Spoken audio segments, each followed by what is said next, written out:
மாசி மகத்தை ஒட்டி கும்பகோணம் மகாமக குளத்தில் ஏராளமான பக்தர்கள் புனித நீராடி தங்கள் முன்னோர்களுக்கு தர்ப்பணம் செய்து வழிபாடு நடத்தி வருகின்றனர். இது தொடர்பான கூடுதல் விவரங்களை நமது செய்தியாளர் சீனிவாச ரமணனிடம் கேட்டுப்பலாம். சீனிவாசன், வணக்கம். தொடர்பான விவரங்கள். வணக்கம் பிரகாஷ். கும்பகோணத்துல நடக்கக்கூடிய முக்கியமான விழாக்களில் ஒன்று மாசி மக பெருவிழா.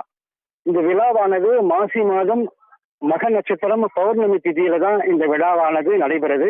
இந்த நடக்கக்கூடிய இந்த நாள்ல நம் வீடுகளில் இருந்த முன்னோர்களுக்கு தர்ப்பணம் கொடுக்கிறது வழக்கம். அதன்படி இன்னைக்கு தன் வீடுகளில் இருந்த முன்னோர்களுக்கு தர்ப்பணம் கொடுத்து புனித நீராடி மகிழ்ந்து வருகிறார்கள். இந்த விழாவை பொறுத்த வரைக்கும் கும்பகோணம் மட்டுமல்லாது சுற்றியுள்ள மாவட்டங்கள் திருவாரூர், நாகப்பட்டினம், மயிலாடுதுறை, திருச்சி, புதுக்கோட்டை மாவட்டங்களிலிருந்து ஏராளமான பக்தர்கள் வந்து இந்த புனித நீராடி முன்னோர்கள் தர்ப்பணம் கொடுப்பது வழக்கம். அதோடு மட்டுமில்லாம இன்னைக்கு 12 சிவாலயங்களில் இருந்து சுவாமிகள் ஊர்வலமாக வந்து மகாமக குளக்கரையில் 12 மணிக்கு மேல் தீர்த்தவாரி நிகழ்ச்சி நடைபெறுகிறது. இதை ஒட்டி ஏராளமான பக்தர்கள் வருவார்கள் என எதிர்பார்க்கப்படுகிறது. பிரகாஷ், விவரங்களை வழங்கியமைக்கு நன்றி சீனிவாச ரமணன்.